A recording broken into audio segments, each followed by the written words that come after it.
देखिए example number 5 है ना, एक्सरसाइज 9.1 से पहले पेज नंबर 155। इसमें क्या लिखा गया है, ध्यान से पढ़ते हैं और समझने का प्रयास करते हैं। कह रहे हैं कि एक समतल जमीन पर खड़ी मीनार की छाया उस स्थिति में 40 मीटर अधिक लंबी हो जाती है जब सूर्य का उन्नतांश 60 अंश से घटकर कितना हो जाता है, 30 अंश हो जाता है।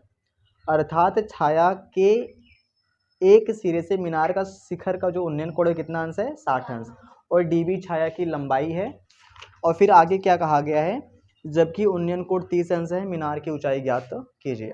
सारी बातें समझ में आएंगी जब मैं आपको चित्र से समझाऊंगा, है ना। आप थोड़ी सी एक बात इमेजिन करिए, ठीक है, सिंपल सी बात इमेजिन करिए कि अगर आपके सामने एक मीनार है, क्या है बच्चा, मीनार है ना, ये है एक मीनार, क्या है, मीनार। बात क्लियर है ना, ये क्या है, अच्छा मीनार है, तो सिंपल सी बात है कि मीनार की छाया पहले से बन रही होगी, है ना। तो जो मीनार की छाया है, ये है मीनार की छाया, है ना। किसी को कोई दिक्कत है ना, ये मीनार की छाया पहले से बन रही है ना। और मीनार की छाया जब पहले से बन रही है, उस समय जो एंगल है ना, वो कितना अंश का है, कितना अंश का है, उस समय जो एंगल है वो कितना अंश का है, 60 अंश का है। ये कह रहे हैं कि आप इसे नेचुरली सोचिए, जैसे एक मीनार है ना, तो मीनार की पक्का तो छाया बन रही होगी, हाँ या ना बोलो। तो कह रहे हैं कि छाया 40 मीटर लंबी हो जाती है जब कोण 60 अंश से 30 अंश हो जाता है, हाँ या ना बोलो। उन्नतांश, उन्नतांश का मतलब उन्नयन कोण। अच्छा ये बताओ 30 अंश का कोण, अच्छा ये बताओ 30 अंश का कोण इधर जाने पे होगा कि इधर आने पे होगा, कोण कम कब होगा, जब हम इधर आएंगे। तो जो छाया है, पहले तो छाया ये है, मान लेते हैं ये जो छाया है ये कितनी मीटर लंबी है, x मीटर है, कितनी है, जो छाया है वो 40 मीटर अधिक हो जाती है, कितनी मीटर, ये है 40 मीटर, है ना। मैं यहाँ पे लिख दे रहा हूँ, ये कितनी मीटर है, यहाँ से यहाँ तक है 40 मीटर, और ये जो है ना। बात क्लियर है। तो जो छाया है वो 40 मीटर अधिक हो जा रही है जब 60 अंश से जो कोण है वो कितना अंश हो जा रहा है, 30 अंश हो जा रहा है। कितने लोगों को ये मेरी बात समझ में आई, सिंपल सी बात है, हाँ या ना बोलो। आप खुद सोचिए, अगर सूर्य यहाँ पे है, क्या है बच्चा, यहाँ पे, तो जब सूर्य यहाँ पे है तो ये छाया बनेगी। जैसे जैसे सूर्य नीचे जाएगा छाया लंबी होती जाएगी, तो जब लंबी होगी तो एंगल तो कम ही बनेगा, है ना। अभी आप खुद सोचो, दोपहर में आपके सर पे ये है सूर्य, हाँ या ना, तो छाया यहीं बनेगी।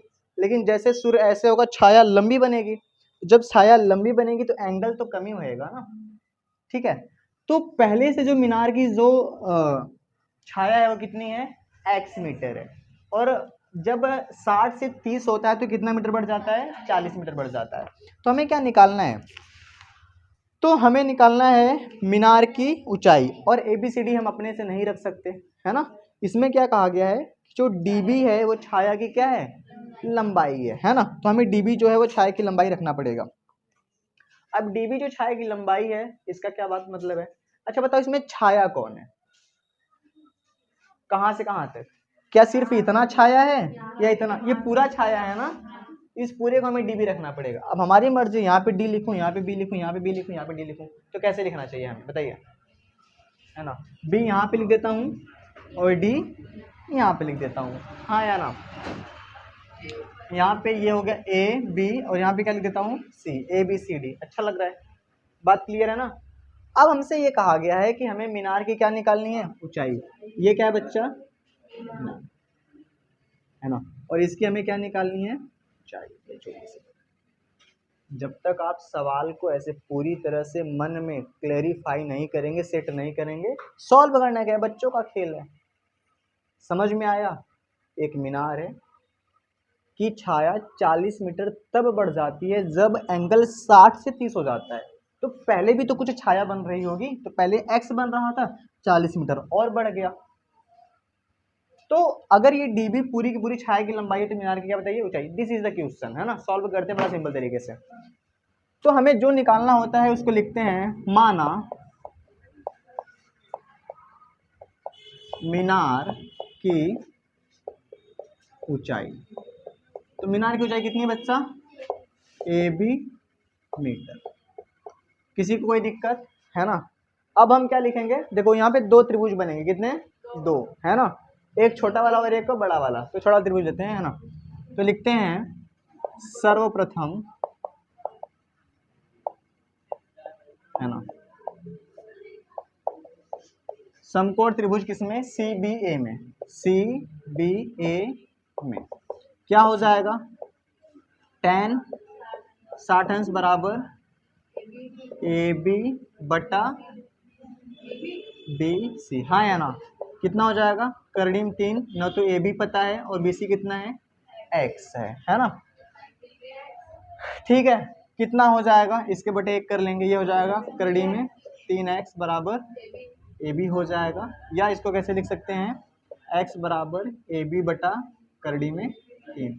यह लिख के हमने छोड़ दिया, ठीक है? बस ऐसे लिख के छोड़ दिया, कुछ करना नहीं है ना? अभी क्या करेंगे, है ना? अब कौन सा त्रिभुज लेंगे? समकोण त्रिभुज बड़ा वाला DBA में, है ना? A में क्या हो जाएगा? tan 30 अंश पूरा क्या है? AB, और AB के बटे क्या हो जाएगा? DB, हाँ या ना बोलो? ध्यान से देखो, tan 30 अंश का मान 1√3, AB का मान नहीं पता है। जो DB है दो चीजों से मिलकर बना है, DC प्लस CB या BC जो भी कह लीजिए, 1√3। ये AB हो गया, ये कितना है? 40, और ये कितना है? X है, हाँ या ना? इसका यहाँ गुणा कर लेते हैं, कितना हो जाएगा? 40 प्लस x बराबर कर्णिम में 3 AB। आपको बताओ मेन मकसद क्या है? किसका मान निकालना है? किसका मान निकालना है? AB का मान निकालना है। यह है 40 प्लस, अच्छा x की जगह हम क्या रख सकते हैं, है ना? तो ये हो जाएगा AB बटे कर्णिम में 3, क्योंकि हमें x की क्या ही जरूरत है ना? बराबर कर्णिम में 3, ये कितना हो जाएगा? AB हो जाएगा। इसके बटे कितना कर लेंगे? 1। इसका यहाँ गुणा करेंगे तो 40 कर्णिम में 3 प्लस AB बटे कर्णिम में 3 बराबर कर्णिम में 3 AB। अरे हाँ ना बोलो, इसके बटा 1। इसका यहाँ गुणा करेंगे तो कितना आ जाएगा? 40 कर्णिम 3 AB बराबर, इसका यहाँ करेंगे तो 3 AB हो जाएगा, हाँ या ना बोलो? हमें AB को AB की तरफ ले जाना पड़ेगा, है ना? तो देखो 40 कर्णिम में 3, ये इधर आएगा, कितना हो जाएगा? 2AB हो जाएगा। कितना हो जाएगा? 2AB हो जाएगा। और आपको साफ साफ दिख रहा है AB बराबर 40 कर्णिम में 3 बटे 2, AB बराबर 20 कर्णिम में 3, और ये हो जाएगा मीटर। और यही क्या हो जाएगा? आपका आंसर हो जाएगा। क्या इसमें इन्होंने कहा है कि कर्णिम में 3 का मान रखना है? नहीं कहा है, तो छोड़ देंगे। This is your answer. सवाल सॉल्व करना आसान है, सवाल को सेट करना ये बड़ा थोड़ा सा मुश्किल है। इसको समझ लिया, सॉल्व करना बहुत आसान है, ठीक है? इसको नोट कर लीजिए फटाफट से।